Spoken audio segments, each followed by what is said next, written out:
Well, the core four are back together discussing some Patriots positional grades, and I'm telling you, now that the offseason is completely over and we have like at least 3 weeks until training camp, we're gonna be discussing we're gonna be grading the Patriots positions based off of performance coming up right here, right now on NE Patriots Talk. Let's go.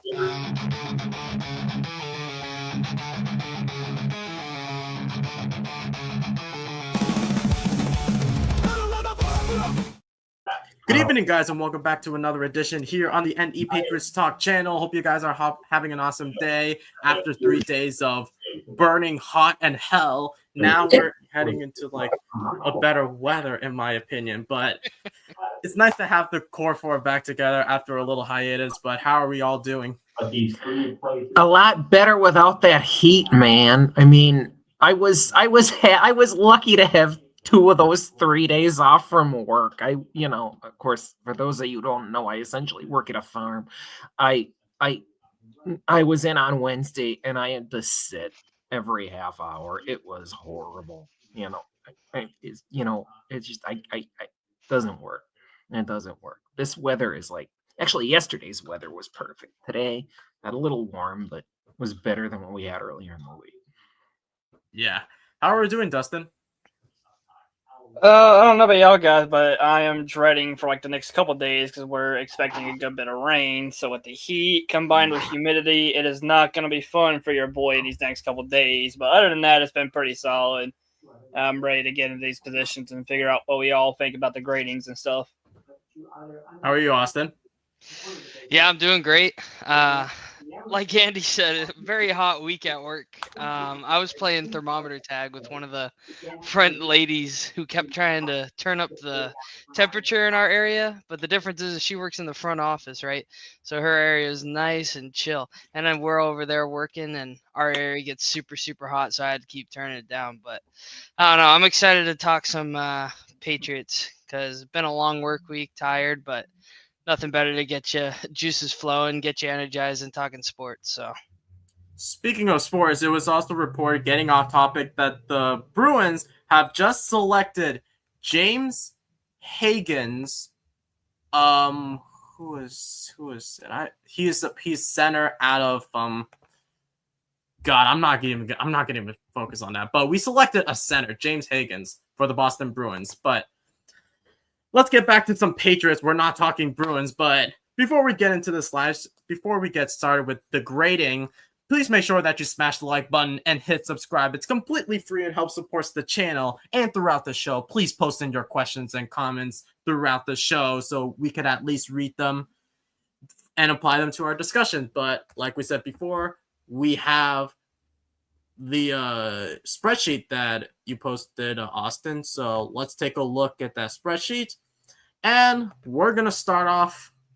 I think I dragged it all the way down to the specialties. We don't want to do that. Let's get on to the quarterbacks. And I don't know, I got to say, we all know that the quarterback position has to go first because it's essentially one of the most important positions you have to nail, especially when it comes to like the draft, free agency, blah, blah, blah. But yeah.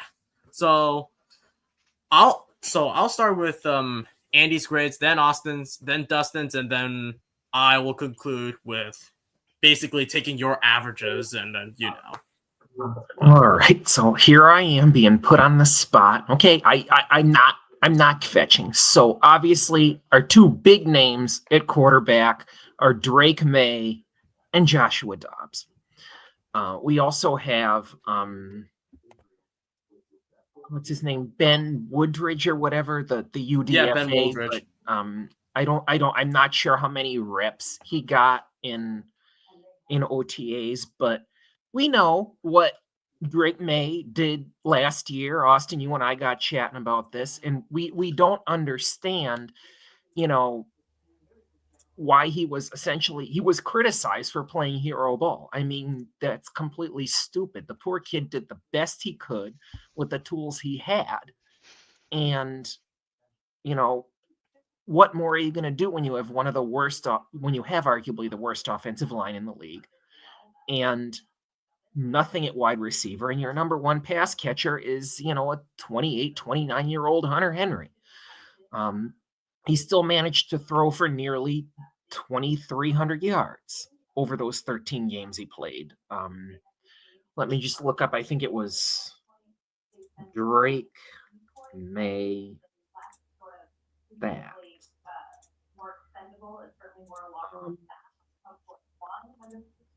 15 touchdowns and 10 picks. So that, he does have to cut down on that pick percentage, but I truly believe some of those picks were the fault of the coaching staff, not him.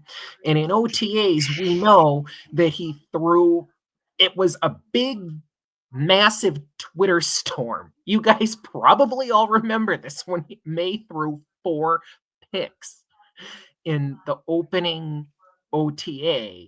And there was, I'm not on Twitter, but there was chat. It was already, he's washed. Get rid of him. I'm like, guys, he's got Gonzo as a teammate on the opposite side of the ball. That's a pick waiting to happen right there.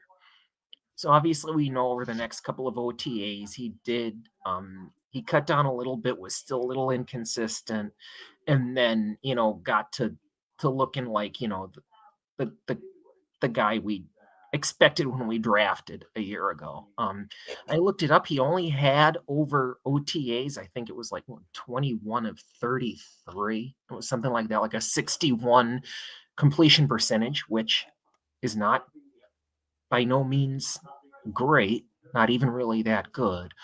Dow, if you wouldn't mind pulling up Dobbs' completion percentage. I'm not remembering it off the top of my head, but he had, I think it was him who had that amazing throw to Kyle Williams in the second OTA. For like off season or for like last season? Because no, for this season. For this season. Previous OTAs. Hopefully I can find it. I don't think I can find it.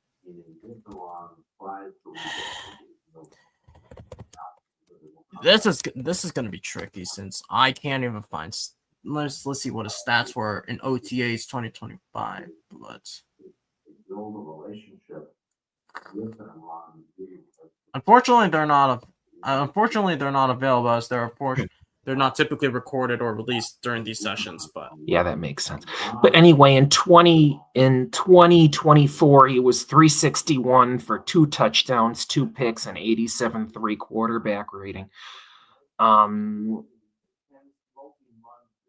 His best year, fairly recently, was in Arizona in 2023 for 1,569 yards and 8 touchdowns against 5 picks and 81.2 quarterback rating, actually slightly worse.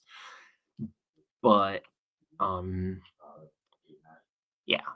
So basically, those 2 guys, I will give the New England Patriots quarterbacks a B+ for me. Okay, a B+ goes for Andy, and I'll write that. I wrote that down on my clipboard just to make sure that I don't forget, and I'm going to include it here. So next up is you, Austin. Yeah, so I think this group brings a lot of young players with high upside, and it's obviously led by our top draft pick last year in Drake May. Agreed. I think we have a strong mentorship presence with Dobbs kind of helping to bridge the inexperience in that QB room. I don't think Brissett helped nearly as much as he probably could have last year. I think Brissett was thinking he's coming into a cushy situation where he's promised a quarterback job and he can just kind of coast. And then by week 5, it was Drake May, here you go. Like, you're about to be starting now. So I think Brissett kind of honestly gave up on the team at that point and really didn't offer much. So I think Dobbs definitely contributes a lot more. Some of the strengths of this group are the arm talent and just the developmental depth, where it is a lot of young players. So something that coaches have noted are that this group is extremely coachable, and they're very eager in trying to get into the film sessions and to be better for the football team. But some of the weaknesses I found is Just inexperience. I mean, it's to be expected with rookies coming out of college, like in Drake May and Woodridge, which I'm hoping Dobbs helps with some of that. Drake May's footwork is still kind of lacking under pressure, and his blitz recognition struggles. He had an inconsistent start early in OTAs, throwing 4 interceptions, but he did end up finishing strong, showing a lot of growth in some red zone installs, hitting tight window throws by the final week of OTAs. So there's a lot of upside and a lot of things to look forward to there. His play action performance has been great. I just think he needs better decision making. Woodridge is a piece where I'm kind of looking. He has fair arm strength, a good frame, but his mechanics are very raw. I personally don't even think he makes a roster. Like, I think we could rock 2 QBs heading into this year, and it'd be no different than rocking 3, to be honest. So, and yeah, like Dobbs, like I think it's just a no-brainer. I mean, still young and just trying to help people learn. But given the fact they are still kind of all learning together in a way, I mean, it's a new staff, it's new QBs. I'm gonna go ahead and give this group a grade of a B minus. B minus from Austin. So I'm gonna include that into the chart. But here we go. Your turn, Dustin. All right, so I'm gonna kind of take it back to how the training camp had started with the the OTAs and stuff. Coming in at the start with Drake May throwing all those picks. We all seen a Twitter storm, as Andy alluded to, just a complete Twitter frenzy. But I think that's something we kind of needed to see. We needed to see him make some mistakes early on so he can improve. It kind of also gave us a bit of an idea of how this not only Drake May can bounce back from the mistakes, but how the staff could coach him up and help him learn from his mistakes, along with a guy like Josh Dobbs to help him learn his mechanics to get better. Which with Josh Dobbs, you got that experience there. He's a great mentor, a great guy. I'm sure he's going to be a great guy that Drake May can learn from. I'm sure he's going to teach him a thing or two. The only thing I can really say, Drake May just needs to kind of watch a little bit on the turnovers. I mean, I know a lot of those turnovers were kind of more on the staff's bad play calling, and I know even I remember a couple plays last year where some of them were even just the players just let it bounce off their hands and it just went to the defenders, so they weren't all his fault. But he definitely needs to read the defense a little bit better and make better decisions with passing the ball. But other than that, he's a solid guy, solid player. He's getting better on his mechanics, as Austin had also alluded to. He needs to work on his footwork a little bit, but I'm sure with the staff, they'll be able to get him right and get him ready for the season. With everything I'm seeing so far coming out of OTAs and then going into training camp here in a couple weeks, I'm probably going to go for Andy's grade and probably go with B+. Okay, give you a B+. So, from my point of view, I like, even though there was so much backlash from Drake May after his performance, like Andy alluded to, and I know that there was so much media frenzy, but after every single practice, regardless if the media was not present for like some of these practices, I felt like after that day, Drake May and the quarterback room, they really improved substantially. They worked on generally Josh McDaniels has been like cooking up some plays, and basically it's just experimenting. You're bound to make mistakes. Like those 4 interceptions, those are basically like experiments. Like this is like his first time working with Josh McDaniels, and so far, after when they've like progressed throughout like OTAs and throughout minicamp, I think that they get a lot better. Unfortunately, during like the final minicamp day, I think they kind of regressed a little bit, but it's bound to happen because defense made so many plays, and it's just like the quarterback room fell under pressure because of like the defensive pressure. So there are mistakes that are bound to happen, but it's necessary to make mistakes so you don't have to make them again. So for me, I would actually give it a B, just because I like the progression, but I wish I want to see more leading up to training camp. Yeah, basically. So I'll give it a B. Now let's head over to the running back room, and I'll tell you that. Well, the wide receiver. Let's start off with the wide receiver room. It's just based off of what you put in the chart, Austin. But let's start off with the wide receiver room. And I said that let's just get some context. The wide receiver room looks a lot clean. It looks a lot better than last year's. Not because of like how many wide receivers are in the wide receiver room. It's just based off of talent and so much about it. So, Andy, you can start us off with like your grading for the wide receivers. Wide receivers, here we go. So, again, I was reading a couple pieces by Evan Lazar before we came on the air tonight, and he was saying that the offense, at least in the preseason, with Josh McDaniels back at the helm, is looking a lot more sound than it has in the past few years. There are still obviously question marks. It's early in the season. We know it's not padded practice yet, but there are question marks. I mean, obviously Javon Baker, I read that in a real game that that catch he made actually would have resulted in an offensive pass interference. Jalen Polk has been out with a shoulder injury, and obviously Stephon Diggs, arguably our top signing this offseason, definitely our top signing on the offensive side of the ball, obviously suffered an ACL. But if you guys had seen him run in not OTAs and mini camp necessarily, but if you'd seen him run on those practice runs he was taking, the guy doesn't look like he's coming. He's 8 months removed from an ACL tear. I mean, he's looking like he's saying he's gonna strive to play on day one. Obviously, we don't know if that's going to be the case yet. Vrabel has shown to take a much more conservative route with injuries than either Belichick or Gerard Mayo. So I wouldn't count on Stephon Diggs taking the field on day one. But I think we can all agree the standout wide receiver from OTAs and minicamp was, drumroll,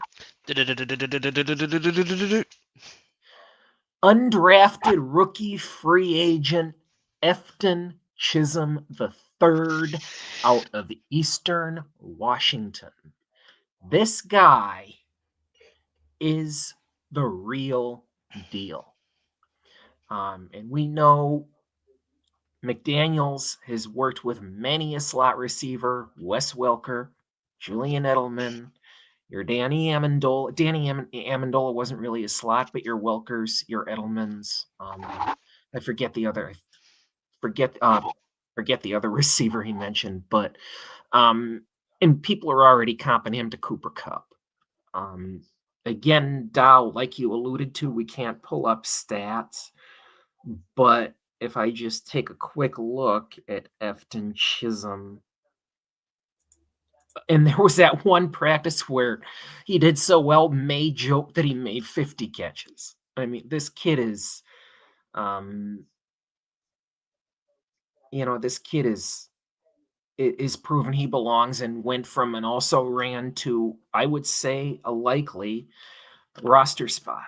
And then you've got your other slot receiver, and McDaniels is known for carrying 2 slot receivers, and that's Pop Douglas, who had probably the second best mini camp of the 2 wideouts. And then you got rookie Kyle Williams, and you've got Kyle Williams, and then Kayshon Boutte, who's coming into, I believe, his 3rd year in the league. So, Austin, like you said, the quarterback core has a lot of youth to it. The wide receiver core has a lot of youth to it as well. The only real veterans are Kendrick Bourne and Stephon Diggs. And we obviously didn't see Stephon Diggs on the field through the preseason, as I'm calling it right now.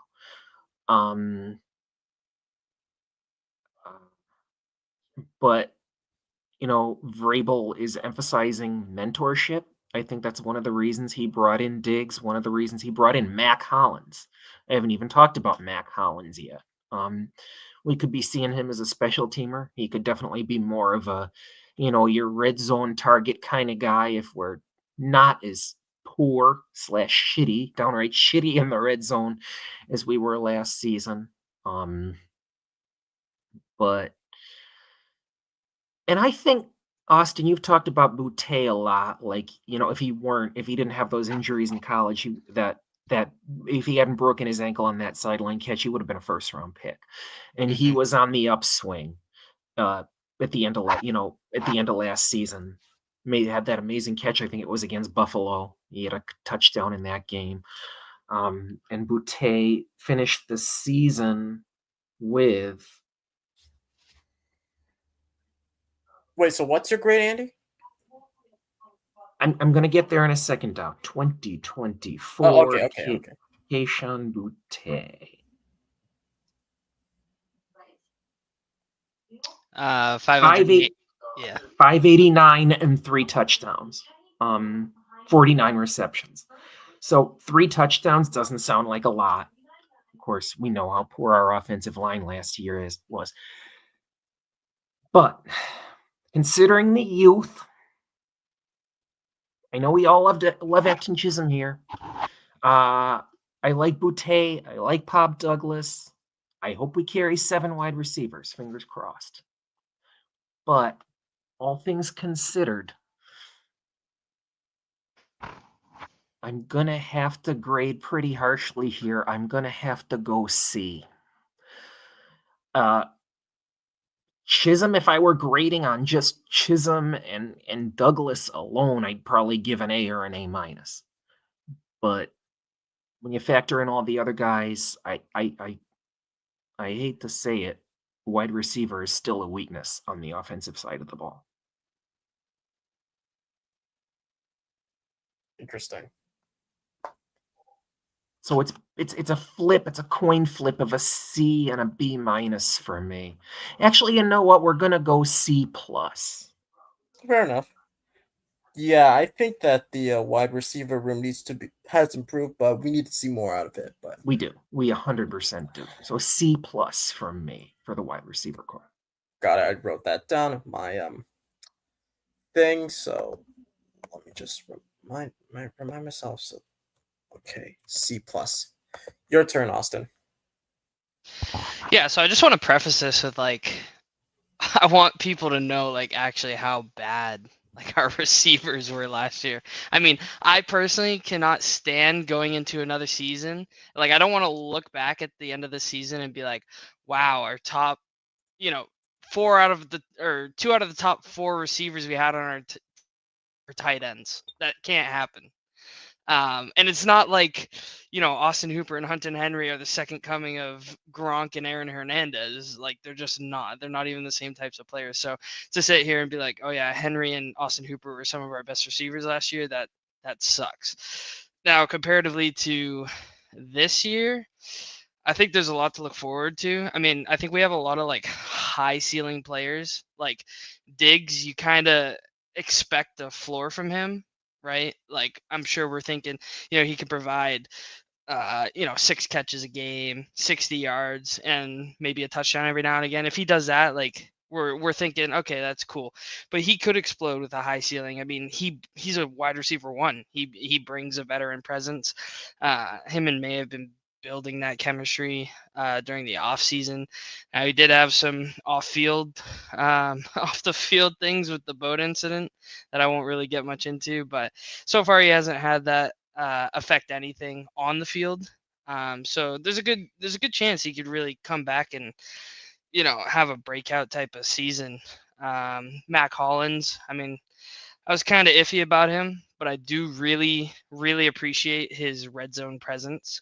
And they've been using him a lot, at least in OTAs, on some goal line fade concepts from what I saw. So there was a lot I liked there. Kyle Williams, 3rd round pick. What else do I have to say than speed? Okay, he brings something that the Patriots haven't had in years. So that's something I'm really interested in, and some of his routes have just been insane. And I think he even had the catch of the uh, whole OTAs on that 40-yard catch. Like, I don't know. From Dobbs. Yeah, that was the catch. Yeah, that was Kyle Williams, 100%. So Yeah. to me, like that's just that's what you want to see out of your third round pick. Actually, like, you're sitting there watching him like, oh, this guy is like a first round receiver, but no, he's a third rounder. But he sure seems like he should have gone a lot earlier. I like Demario Douglas. I mean, he's going to be, pretty much 80% out of the slot. I'm thinking I don't really see him lining up pretty much anywhere else, and I mean that's mostly attributed to his size.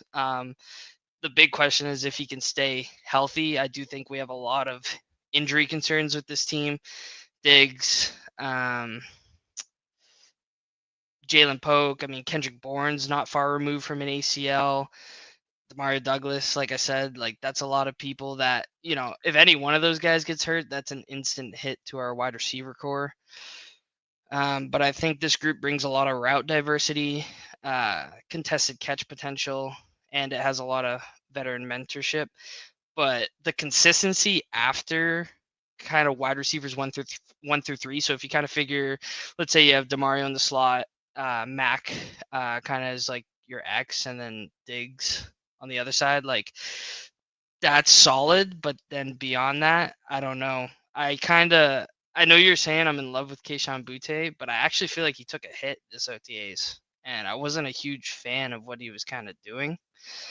And then Efton Chisholm has just been insane. I mean, 15 receptions in 5 OTA sessions, excellent footwork. I mean, that zig route he had in the end zone for that catch, like I get it's just practice, but that just looked so fluid when he was doing it all. Yeah, I just think comparatively to last year, I mean, I won't go too much into the other UDFAs or some of those other guys like Jalen Pope, Jalen Baker. I think, I don't know. You could drop them off at the Popeyes or something, send them to work, because I don't know what's happening with them. But overall, if I had to give last year a grade, I'd probably be looking at like a D plus. Like they were that bad. They were that bad. The fact we did anything was crazy. But this year, with the upside, the skill that a lot of these guys brings, I'm gonna go with B plus. A B plus coming from Austin. So I'll write that down on my clipboard. And then I'm going to... Austin, can I ask you where you found the catches? He made 15, you said? Yeah, I don't know the exact website. I'd have to like look it up and send it to you later. I just wrote down a lot of stuff and was just kind of zooming through it. So okay. How about you, Dustin? Yeah, so I think with this year we got a fairly nice blend when it comes to like our proven veterans in the room, along with like raw potential talent that we've built from the draft and some through free agency. Our veteran presence obviously being our guys like our Stephon Diggs, Kendrick Bourne, and Mac Hollins being the guys who have been in the league for a while. I know I've seen Mac Hollins and excuse me, and Stephon Diggs working with some of the guys on the sidelines when they begin aggravated, trying to help them like with techniques and route running. I've loved seeing that, and obviously just the talk of the offseason being Efton Chisholm. I mean, he's just been that workhorse he's been the workhorse for all 3 quarterbacks. Apparently, every quarterback said that they loved throwing to him because he was just a guy that was catching everything that was thrown his way and just was just making it work. So I would be very, very disappointed in our front office or our staff if they just let him walk. I cannot see that happening. But we got like our young slot guy and Demario Douglas. He has some tendencies of being relative. I'm not gonna say he's injury prone, but he does tend to get nicked pretty easily. Yeah, I'm pretty sure it's probably because of like his weight. He's weighing in. I'm looking on ESPN right now, seeing he's weighing in at 192 at 5'8". So pretty small. If he could get a little bit bulkier to help, like maybe help him take those hits, I think he'll do a lot better. But and guys like Keyshawn Butte, who really had a fairly solid season last year, he just wasn't able to make it work all the way through because quarterbacks weren't able to really get him the ball that much because our offensive line wasn't blocking worth a damn. But overall, with some of the and Kyle Williams being I feel like he's thrown under the radar a little. I don't think he got talked about as much as I feel like he should have. I feel like it kind of got overlooked a little bit with how good Ethan Chisholm has been and him being an undrafted free agent. But Kyle Williams has also been a dog out there as well, having that 50-yard bomb from Joshua Dobbs for a touchdown. But with the nice little blend with our veteran presence and just the young guys that we had that can learn from that veteran presence, I'm probably going to give this grade probably just like a solid B. Just because of the potential that's there. I mean, we still got to see how it's going to play out in training camp. But I do like what I see. And also, one more thing. I did also see, I don't know if anybody else here has seen it, but on Twitter, there were some videos of Stephon Diggs working out. I believe it was in France or something like that. He's working out at some kind of castle or something. He was all those routes and stuff he was doing. Yeah. It doesn't look like it's like that injuries really bother him that much anymore. Not at all, no. I'm not no medical expert, so I can't say for sure, but it looks like he's recovering really well. I would not be surprised if he could possibly be back by week 1. That'd be interesting. Yeah, I agree. I like with all of your grades, and Thomas did mention that during that, I would say like this summer break that the Patriots on, Stephon Diggs was reported that he's working out in France. So like the fact that he's working out in France just proves that Stephon Diggs really wants to get some of that work in, especially because he's not joking around, being like coming off of an ACL tear. He really wants to get some of that work in, which I really like. The thing with the wide receiver room, we've been bashing on the Patriots when it comes to like drafting wide receivers and developing them, because it seems like ever since Chad O'Shea left the Patriots coaching staff, who was by far our consistent wide receiver coach, he went to he being the offensive coordinator for the Dolphins under Brian Flores. He's now currently the wide receivers coach for the Cleveland Browns. It seems like ever since his departure, we had like Troy Brown, we have the guy out of Washington, Tyler Hughes. It just seems like our wide receivers, they were not as good as you think. They were like below average to mediocre, and especially under the quote unquote Coach Harry Hoodie Tyrants era. I just feel like even under the Mayo era, we didn't do well with the wide receivers, even though we praise them for selecting wide receiver depth. It just seems like the fact that when we go young every single year, there was like no veteran presence. We need some of that veteran presence, and I like what Mike Vrabel's been doing there with getting Diggs and Mac Hollins, who I know Bills Mafia has been crying over the fact that they miss Mac Hollins, but the fact that we got those two and then drafting Kyle Williams, since we need speed and separation, which I really like. The question is, can they prove it on the field plus and pass? Because obviously these practices are without pads, just to let you know guys know. So there's going to be some questions, especially with health, performance, and I am not going to be surprised if I see Javon Baker and Jalen Polk on, because they're considering the two candidates that could potentially be cut or maybe be on the practice squad. So for me, I would give this a B, around a B minus to a C plus, similar to Andy's gradings, because I like the upgraders to the wide receiver room. We need to see that on the field first for us to like change the grade. So I'm gonna give this a B minus.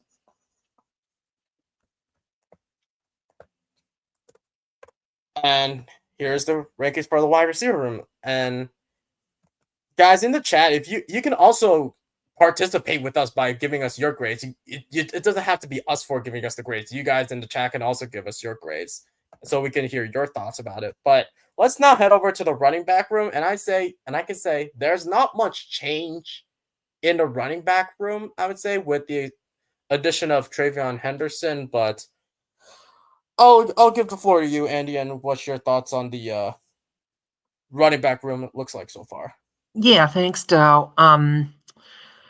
Well, we know Mondre was Mr. Fumble last season, which, Austin, as you've said, was in large part thanks to a poor O-line play.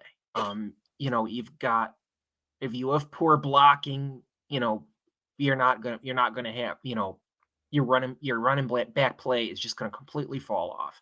And he had 7 fumbles last year, which was not so cuckoo.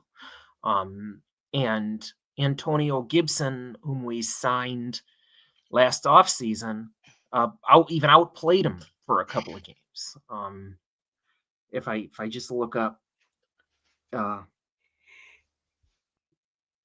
stats real quick here. Antonio Gibson. He had 538 yards. 538 yards. Huh, interesting. 1 touchdown.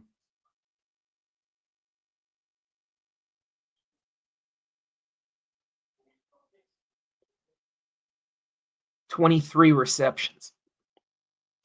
So, but I think this, well, you know how much I love Trevion Henderson, our 2nd round pick out of Ohio State. Real big, I wouldn't say he's a Vrabel guy, but what he brings to the table is versatility and speed. He can threaten as both a wide receiver or a running back, basically a big wide receiver or a running back. I like the kid, I love the kid's build at, let's see here again. I'm sorry, I have to look it up. At 5'10", 208. He's 22, so he's young. And even with Mondre, he's more of like, I'm not saying, we've talked about bell cow running backs in past live streams, and Trevion is too young.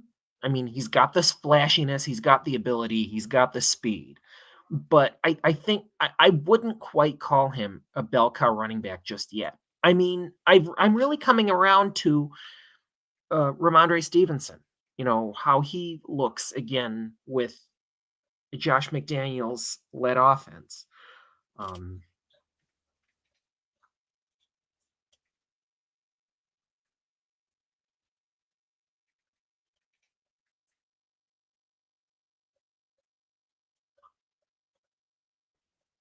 Is Andy frozen or something? Or I think he is.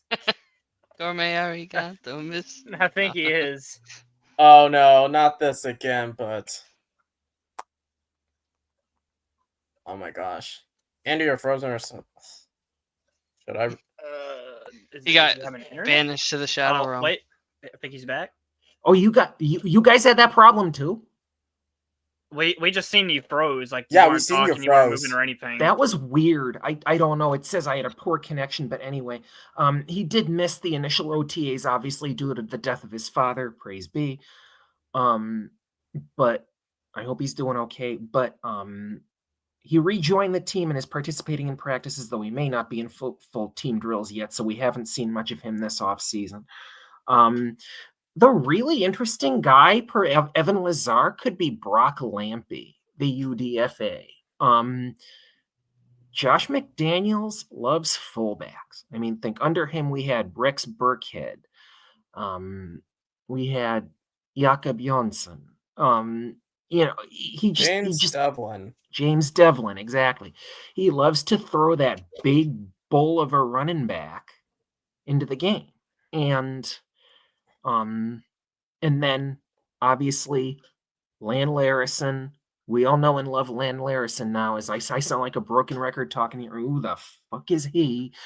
Right after we signed him as a UDFA, but we've watched his footage, and that kid again, he has got speed. Coming out of a conference that is Div 1. What's the name of can you guys help me with what conference Cal Davis is in again? Was it FCS? Big Sky. It was Big Sky Conference. Big Sky. All right. Yeah, I think you're right. Just like Eastern Washington. But so not the hardest hitting conference, but still. I mean, that kid he can run the length of the field, man. He can block. He can pass catch. I guess, there are kind of shades of James White to Lan Larison's game. If I just quickly look up his build right now. Um, 6'1", right? Or let me look up Landon Larson's build. Land Larson 6, He's 5'11 215. at. Oh, I must have something different then. Okay. 6 and 215. So, this running back room, I mean, you've got 3 rookies and 2 basically veterans in Mondre and Gibson. And you've got the kids and Larison, Henderson, and Lampy. But I think the potential they could, the way these guys could open up the offense, especially if we sign Larison, I think with the different types you have in Stevenson and Henderson and possibly Lampy if we sign him. I'm not going that far yet. But I am high on these running backs. I mean, with the versatility in builds, with the versatility in the ways they play, I'm going to give them an A-. A- for Andy. I don't disagree with that grading. How about you, Austin? I like the running back unit a lot, actually. I think it's our deepest offensive unit, and it provides a strong mix of power, speed, receiving ability, blocking, special teams versatility. Like even just looking beyond the 4 quote unquote locks running back wise on our roster, I think Terrell Jennings and Trevion Williams contribute a lot on special teams. At least that's what a few of the coaches have been saying. I do like Brock Lampy. Josh McDaniels has been known to use fullbacks in his offenses. And I guess coaching staff views him as the tone setter in physical practices. So, I mean, if you're going out there and they're telling this rook, hey, go set the tone, they must have some smidge of respect for this guy. And it just seems to be that he's proving himself. I mean, I'm not a betting man, but I guess if I had to bet, I would say Brock Lampy is probably on this 53-man roster moving forward, and that'd be great because that's a position we've desperately needed. But I look at Ramondre, Antonio Gibson, Trevion Henderson, Land Larson. Dare I say this is a group of running backs that I could see potentially each one of these guys they could have been starting for another team in the NFL. I'm just that confident in them performing or that they're gonna do that good. I mean, Ramondre last year showed up to camp way overweight, almost like an Onwenu situation where, Onwenu shows up 400 pounds. Ramondre showed up really overweight. And this year, I don't know if you guys saw the photos, the dude looks ripped.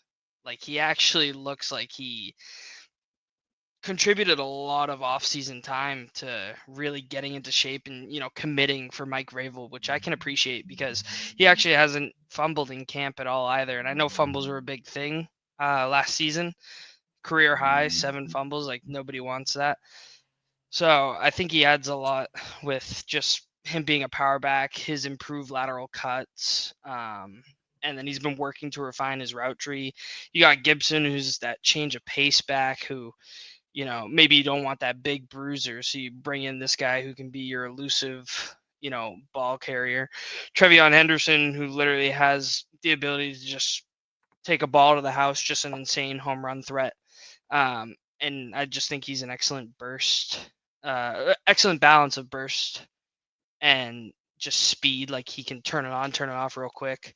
And I think he's going to be the 1B to Stevenson's 1A, at least by mid-season. The tough thing is if we keep 3 running backs or 4, because I think Land Larson deserves a shot on this team too. I mean, he's the equivalent of a poor man's Rex Burkhead, in my opinion. And it doesn't hurt to have too many of those on your team. So, yeah, like I said, I'm really high on this running back group. I would have to agree with Andy. I'm giving them an A-.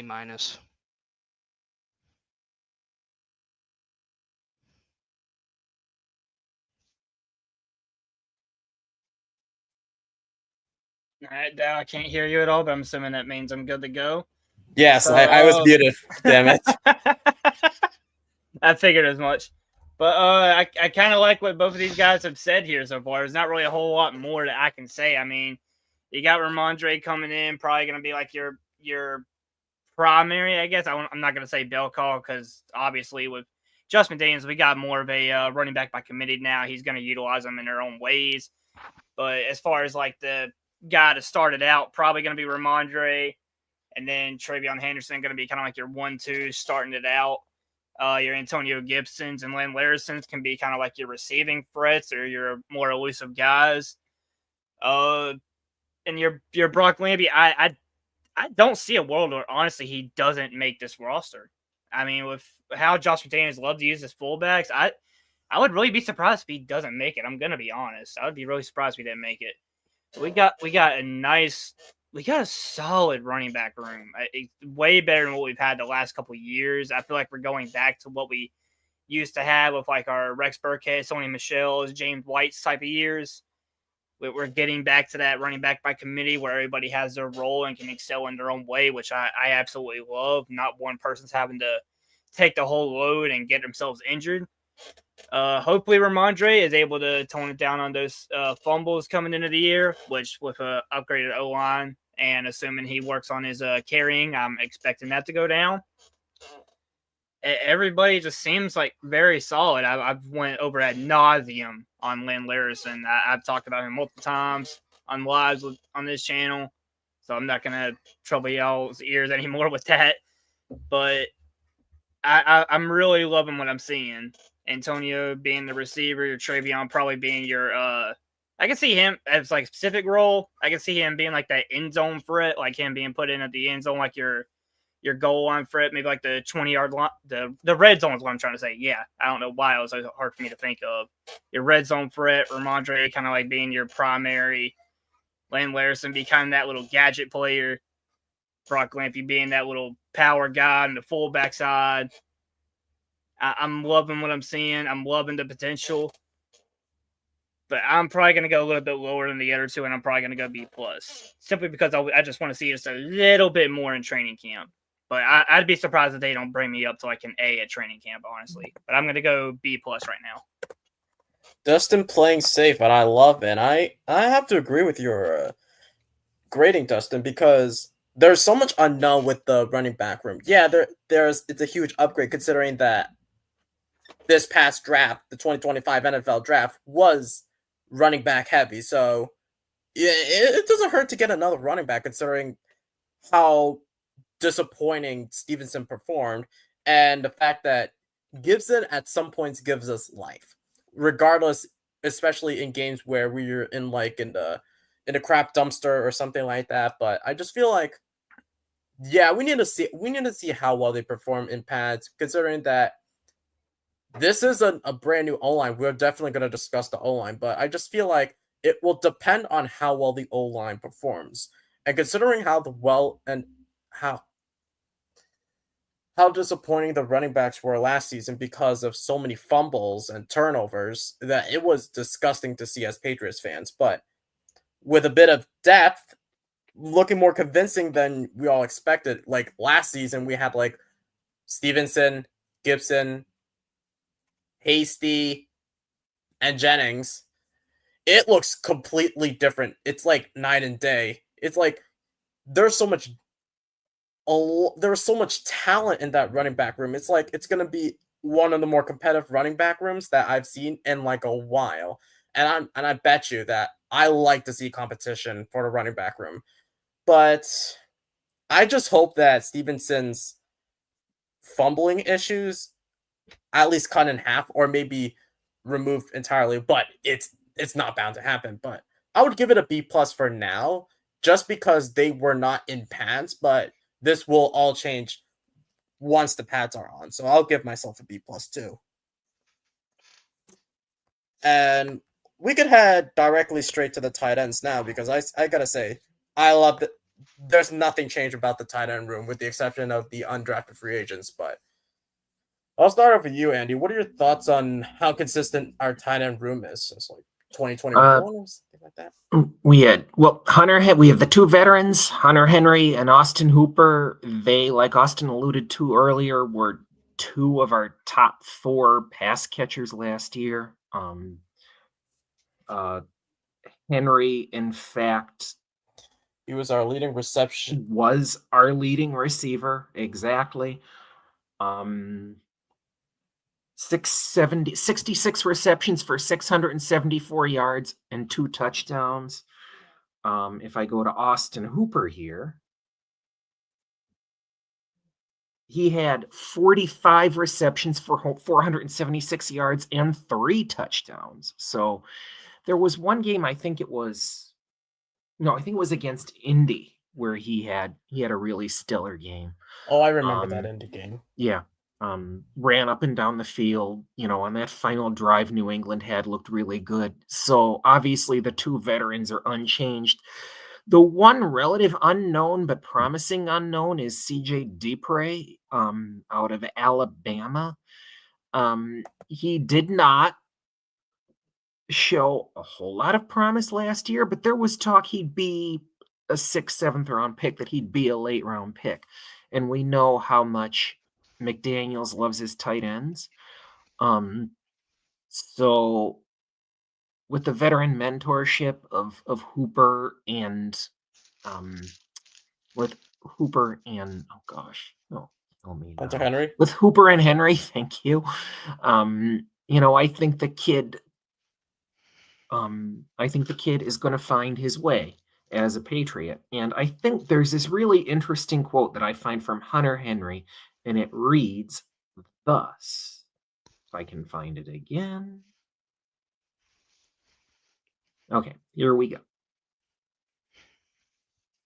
When appearing on Patriots All Access, the veteran tight end teased some changes in McDaniels' offense. Quote, "It's a lot of similar things. It's kind of like getting back into it, hearing the verbiage again, kind of getting a feel for things a bit and seeing things," said Henry. "Working through it with Drake, obviously, it's different in how he sees things. We've added a few new flavors to the offense a little bit. It's been good."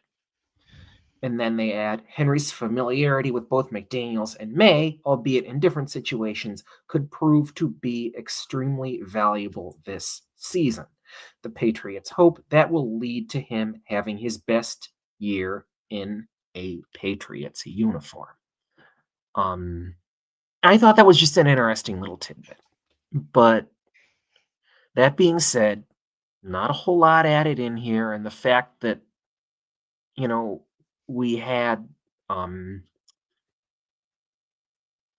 we had tight ends as our best unit last year, and they probably graded out at a B minus. I'd say maybe graded out in the B minus side of things.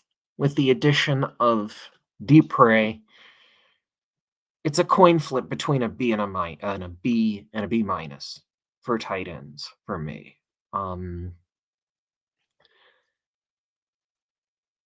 Reading that clip of and Henry getting McDaniels back, I think I have to go with the B side of things here.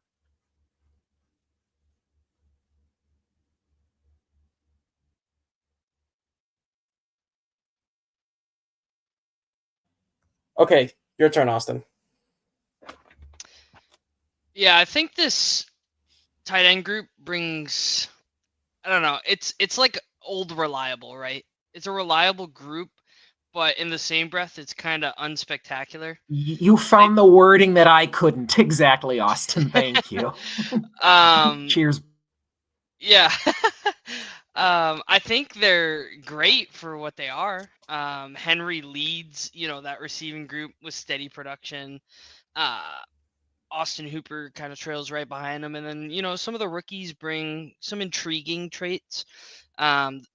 Most of the strengths of this group are just the red zone reliability, blocking depth. Like I think Austin, if you're going into a season, you're like, oh, Austin Hooper's our tight end too. You're going, yeah, okay, we got 2 tight ends that can block pretty well.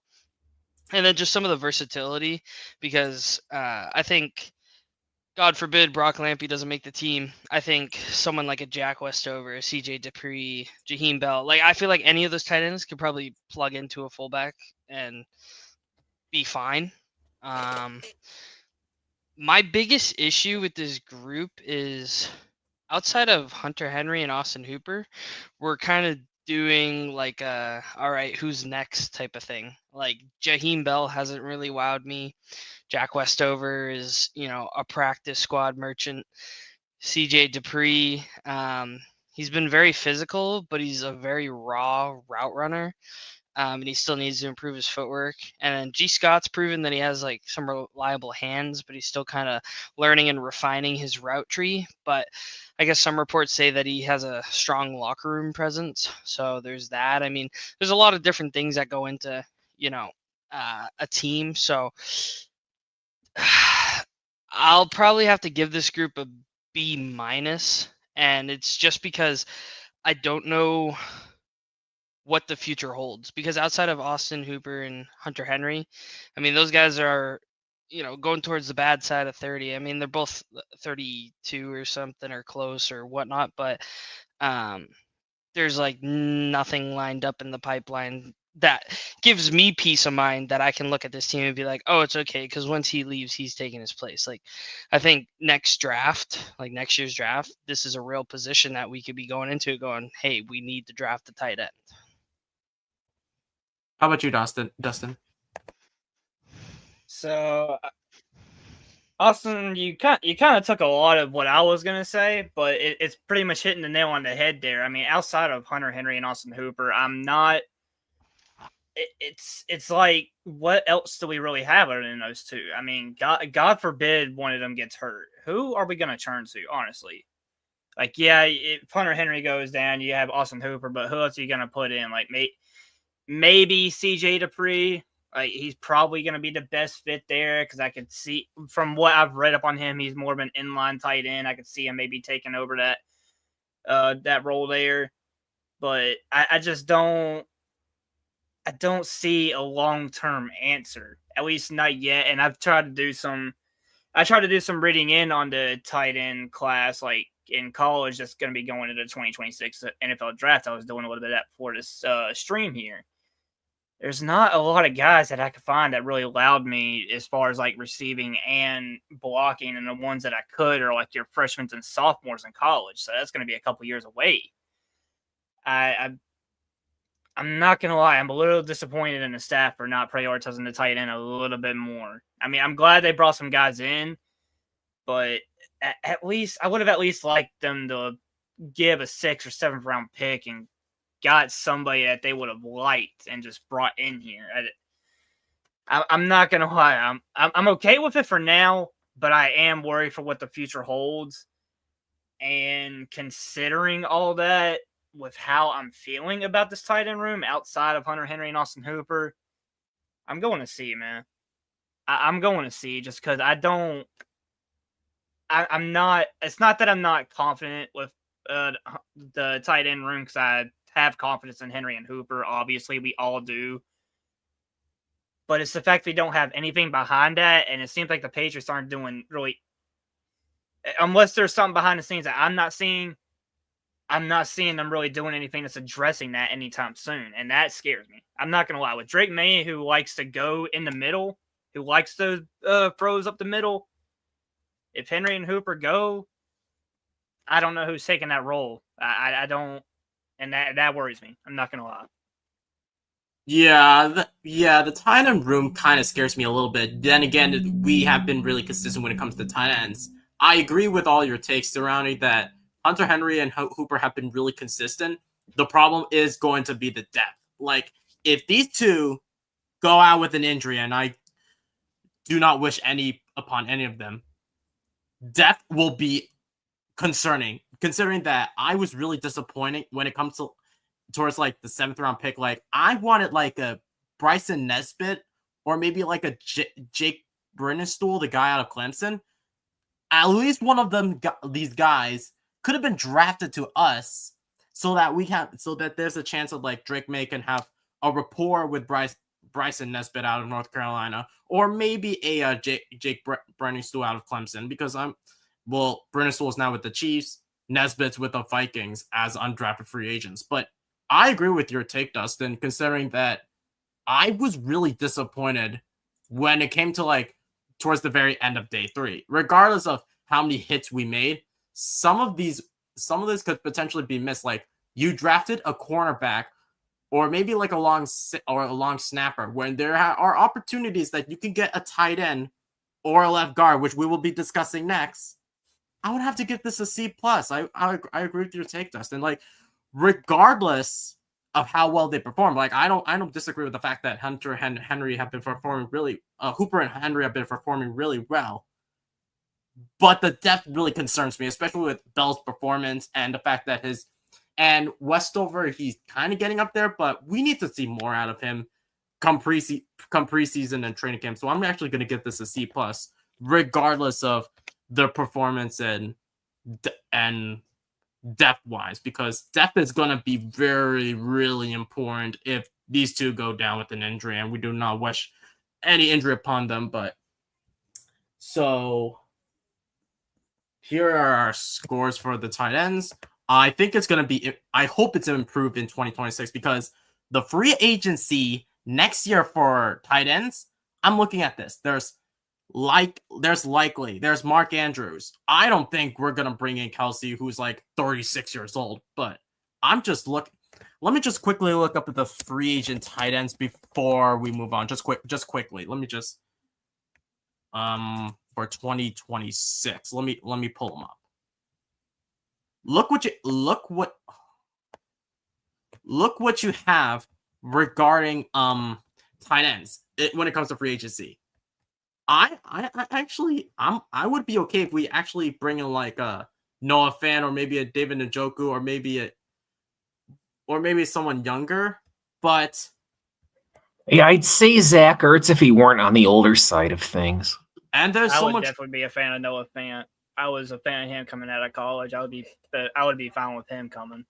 And then there's so many questions like if Baltimore is going to extend Likely or not.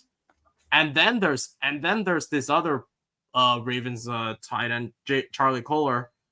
And there's so many questions about if Jake Ferguson is going to get a contract or not, because Jerry Jones likes to wait for a while when it comes to these guys. And I don't mind getting a Okonkwo from Tennessee, considering that he has connections to Mike Vrabel. If we get a Okonkwo next year, it should be fine, because I don't know how Brian Callahan is using him up in Tennessee, and I won't mind having a Okonkwo to reunite with Mike Vrabel. What are your thoughts on that? I'm gonna push a different agenda on this, and it kind of goes to Josh McDaniels and his connections. Specifically, me and you have already talked about this, Dal, with the Raiders. Yeah, with Michael Mayer. I 100% Michael Mayer. The only other position other than tight end NFC that we really, really, really need right now is left guard. But I would not be against sending a day 2 or maybe a low end or a high end day 3 pick to the Raiders to get Michael Mayer, because then we have a young guy who shows the talent, who is capable of playing, who has a repertoire with Josh McDaniels, and could be that guy to take over like the Hunter Henry role. I could definitely see it. I'm going to keep pushing that until either something actually happens to the tight end room or it actually happens. Like, I would not be against that. I would actually prefer to see that, so I'd have a little bit of breathing room at that tight end, because, as I said, Drake May likes over the middle. That's like his bread and butter. That's where he's comfortable. We don't have somebody other than Henry and Hooper.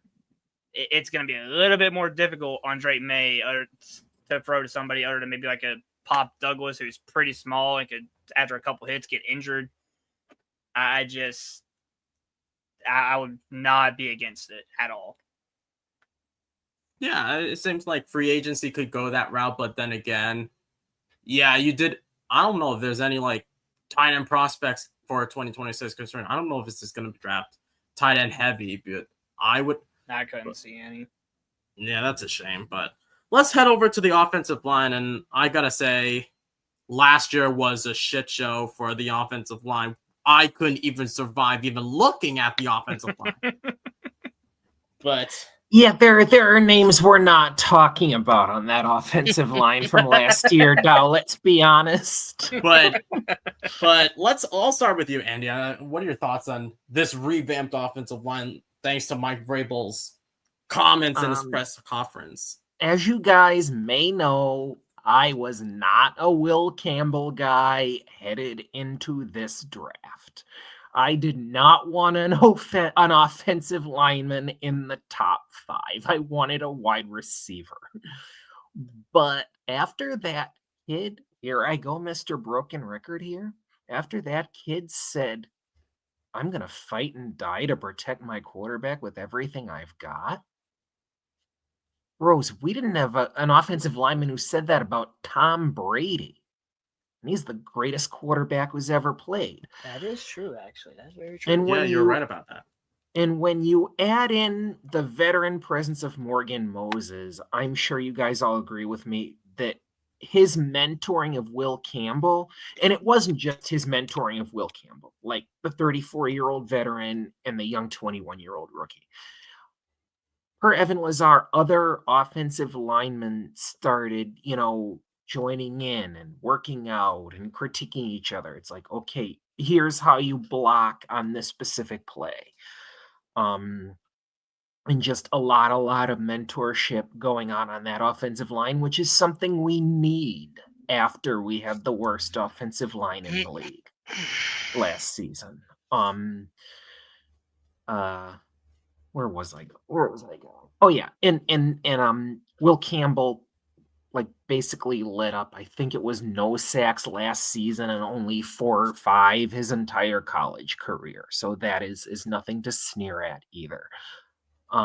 Left guard, as we know, is still a sore position of need. I think, Dow, you said it was Cole Strange set up to play left guard this year. Am I correct? He's been repping at left guard throughout OTAs and minicamp. And the only reason I have any confidence, I mean, given his injury history, given the fact that he was a consensus 3rd to 4th round pick and we took him at the end of the 1st, the only reason I think we'll get anything out of Cole Strange is Josh McDaniels. He's never played under him before. We have Josh McDaniels as our offensive coordinator, and we have Doug Marrone as our offensive line coach, who coached the Jacksonville Jaguars to this AFC Championship game back in 2018. So we got 2 guys who know what they're doing on the offensive line, a guy who knows what he's doing on his offensive line in Marrone. Right guard, I believe it's veteran Mike Onwenu. And can you guys help me out here with the C.D. Sows and Layden Robinsons of the world? Like as far as stats or something, or like? No, not as far as stats. Oh, you see, I was right. So is listed as a left guard as well, but he's been repping at right guard, hasn't he? I believe he has, yeah. He's gotten some reps. And I do believe they favor Mike Onwenu to start at right guard, but I believe City so has got some reps. They absolutely do. And Layden Robinson, right guard. Obviously, we cut Jack Schweitzer. I'd like to see us maybe sign the UDFA out of BC and Jack Conley. Again, not really a position of need. He is I believe he's a right tackle. Although if he is, then that could potentially be a position of need in left guard, right guard, right tackle, and swing tackle or tackle eligible tight end. Interesting.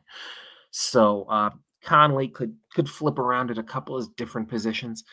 Who do we even have starting at right tackle? I'm brain farting right now. Morgan Moses. Yeah, it's Morgan Moses. Morgan Moses. Thank you. Oh gosh, silly me. I must be tired if I forgot he played left tackle. You're right. Or right tackle, rather. Right tackle, Morgan Moses. Left tackle, Will Campbell, working together with each other. Oy, silly me.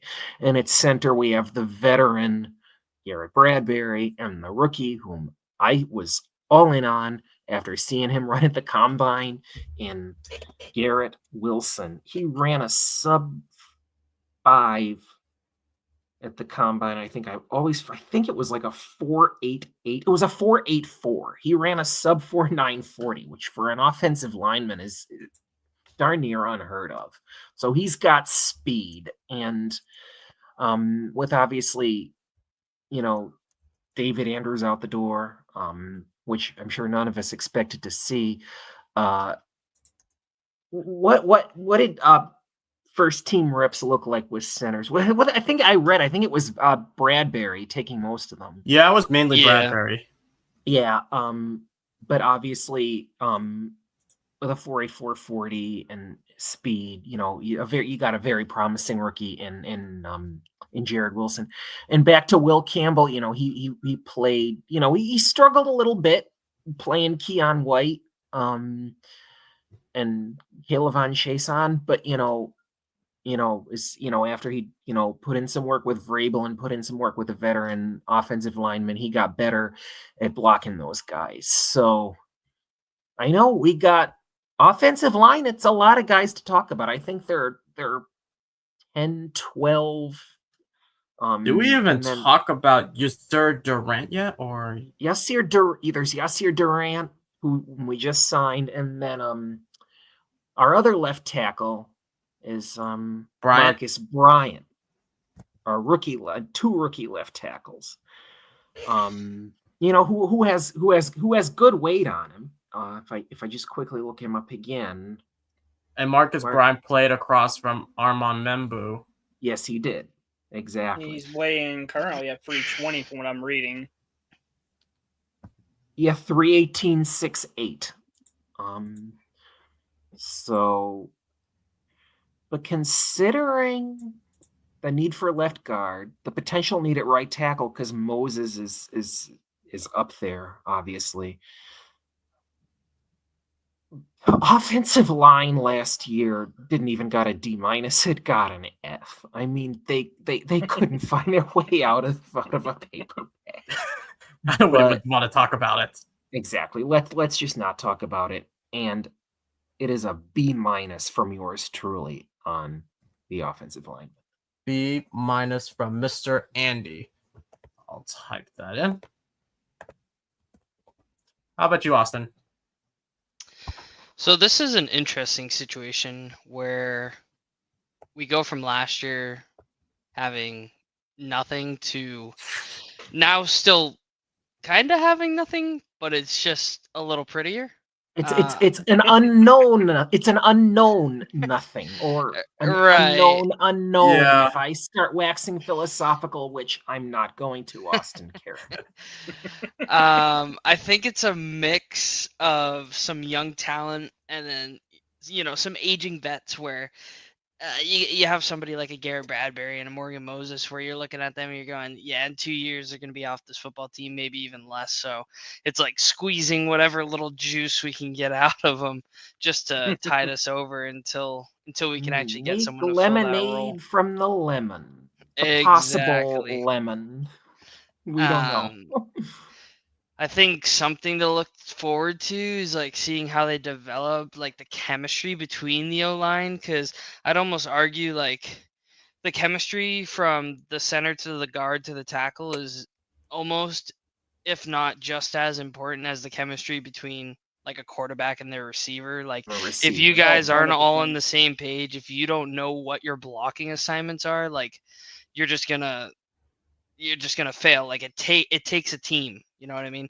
So I love like our strength on the O-line. I think we have like a top 15 run blocking O-line. It's the pass protection and the cohesion of that really scares me. And I think we're also very susceptible to edge rushers, more so speed rushers on like Morgan Moses' side because he's older, he's bigger, like he's a tall guy. Like I think he's really gonna struggle against, a Micah Parsons who's just gonna blow by him every play. Where I think it's the exact opposite with Campbell. Like I think Campbell's gonna be really good against speed rushers, but he's gonna struggle against those powerhouses.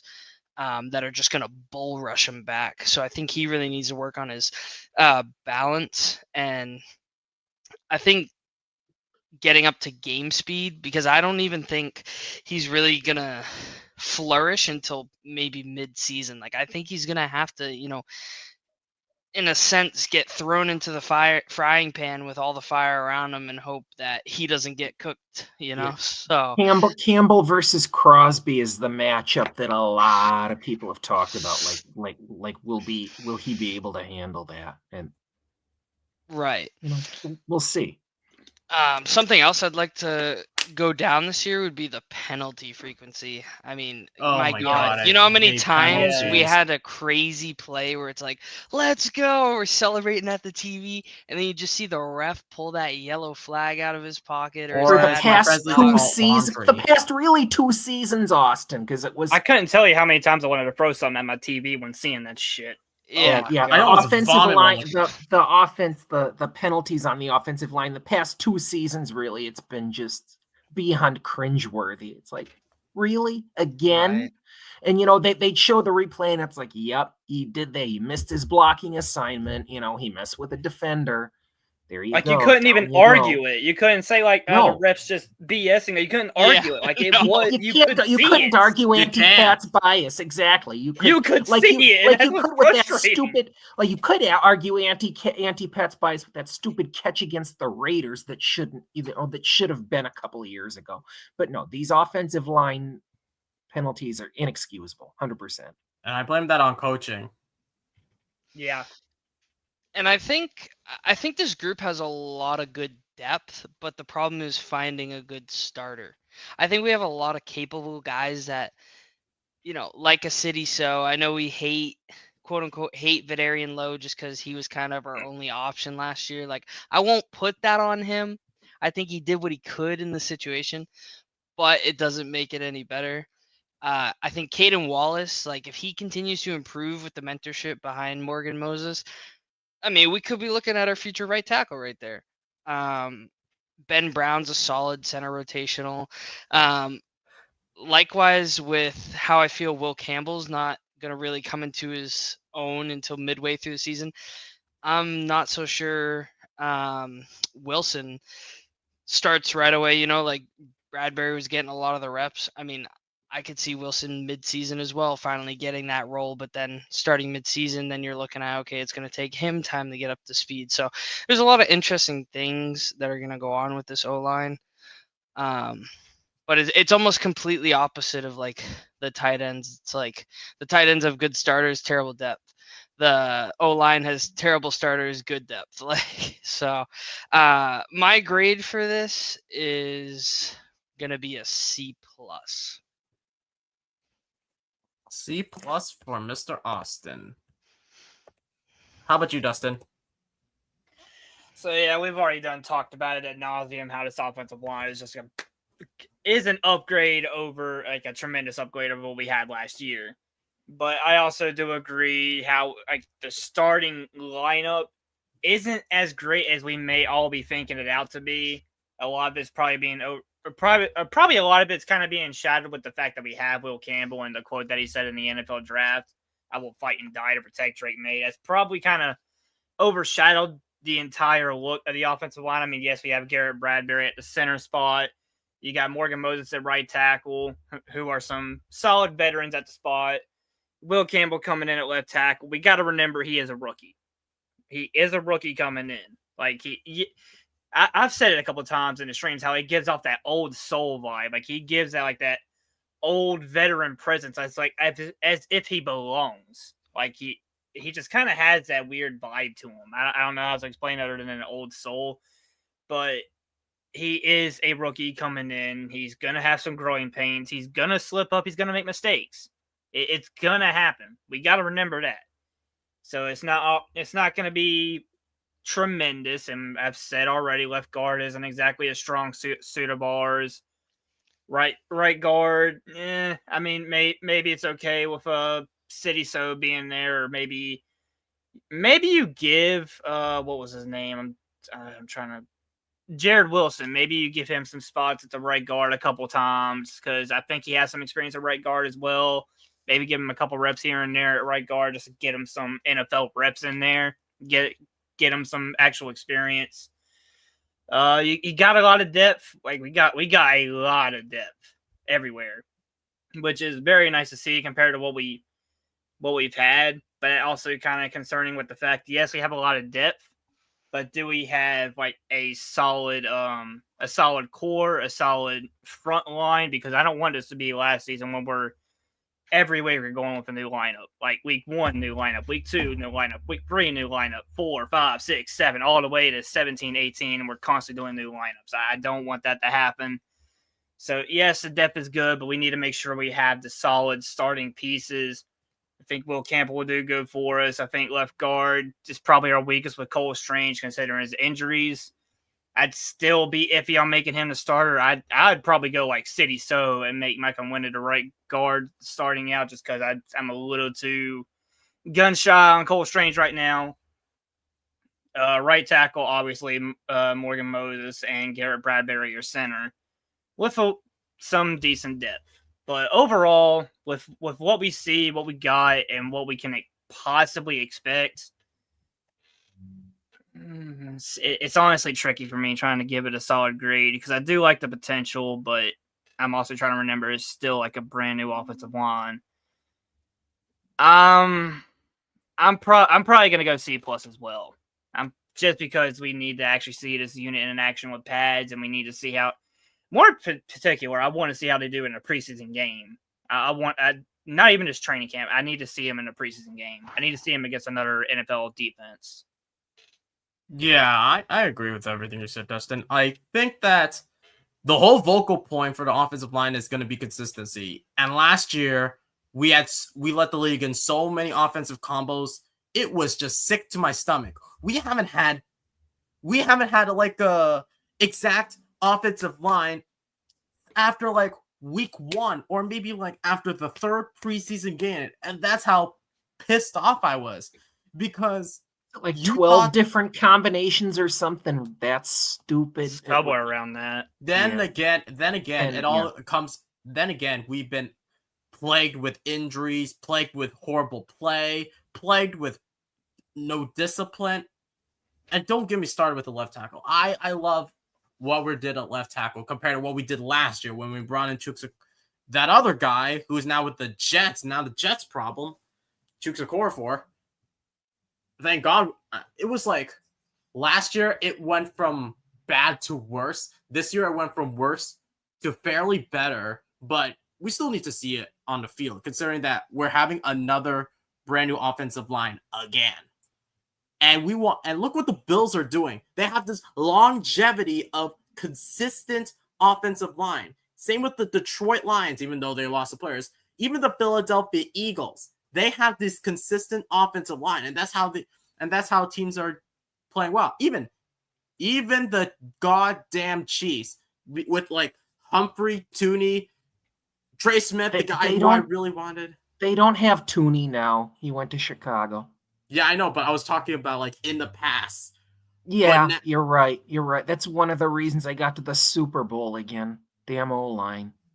Yep, and the Eagles lost some key players. Like they lost Mekhi Becton, who was like their consistent right guard. But what I'm trying to say is the Patriots need to do a better job of investing in their offensive line, and you have to be consistent with their offensive line, because we do not want a brand new offensive line every year. It's like it has been pissing fans off, and I'm just like, can we do better this year compared to last year? Because we do not want to be dead last in all categories: run blocking, pass blocking, leaving the league in penalties, and especially plagued with injuries. That didn't help us either. So I'm hoping and praying that the offensive line, even with how barren the left guard position is, I don't mind if we bring in like Yasir Durant as the left guard, even though he was like first team UFL. I don't know what the name of it. He was like the DC Defenders champion. I get that. Yeah, UFL, you're correct. I just don't know yet with like the offensive line in general because on paper it looks better. We need to see it on the field, in pads, and in real-time situations like a game. We need to see Will Campbell going up against some of his like what he's potentially going to be seeing this upcoming season. We need to see how Morgan Moses leads charge, especially after the departure of David Andrews, since we do not have we don't know who like our captains are. Then that's going to be the scary part because whoever our captains are for the Patriots, like in general for the Patriots, those are who the younger players have to lean on. But if I'm looking at the offensive line, I would originally give it an F. I would lean it for right now. I'm going to give it a C just because there's so much unknown when it comes to like depth. Like I would have to give it a C for now. And until they show me that they can improve, I can put up the grade to like a B minus, but for now I'm gonna give it a C. Just because there's so much unknown. And that's the offense as a whole. I think, do you think we have time for defense or we should save it for an upcoming live stream? I mean, for me, it's getting to like 9:30. I have yet to eat, so. Yeah, we're gonna save part. I probably won't. Yeah, I was thinking that. You want to play tiebreaker, Austin, man? I'm impartial. I have the energy to keep going, but I totally understand if we need a break. So, if I had ate earlier, I'd probably be good for another hour or so. But I have yet to eat or shower or anything, and it's already 9:30 for me. Damn. I probably do need to be getting something to eat and laying down here soon. Yeah, I'm already tired after doing a lot of sitting in that wheelchair just doing my training, but I think that this is going to be the last position, and then I think that next week, maybe next Friday, if I'm available, hopefully we can do defense next week. So yeah, that'd be next Friday. Yeah, or maybe Monday. We can push the 53. We're discussing this real time, guys. We're discussing this real time. Are we free tomorrow? I mean, I could do it tomorrow night. I forget if we. Yeah, I'm free tomorrow. I should be free tomorrow. Yeah, I'm free tomorrow. I'm definitely free tomorrow. Yeah, I could do tomorrow. Yeah, why don't we do like defense/special teams tomorrow night? Wrap it up, and then that way Monday we can still do our 53. Yeah, say like maybe 6, 7 o'clock, maybe, or maybe 7. I get off work. I work on the weekends, so yes, 7. Oh, you work on the? Oh, I'm so sorry. I do. Yeah, retail, man. Retail. Dang. Yeah. So yeah, guys. So 7 p.m. we're going to be doing part 2 of the positional group beings. So that means so after this live stream, I'm gonna have to change the thumbnail to make it a little more interesting. So like, the first part will be the offense. The second part will be defense/special teams. Cool. And that's gonna be so we're gonna get a double header, boys, or maybe a triple header if Monday would work out. But I love triple headers. I love the intensity, but that's going to be it for today's live stream. Unfortunately, I don't think that we could survive enough to do more, but yeah, it was actually a fun beginning of the live stream, even though there were glitches here and there, me having to leave because I got company, but regardless, I enjoy this live stream. I thank you guys for taking your time to help me doing this live stream. I was scared because now that I got a job, it's gonna be a little more difficult. So I thank you guys for taking your time, and especially during this dead period for the NFL.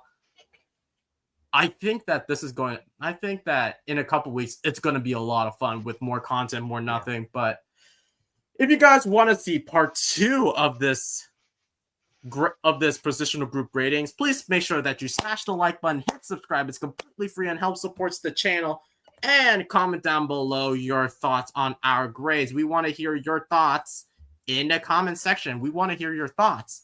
And as always, go Pats! Go Pats!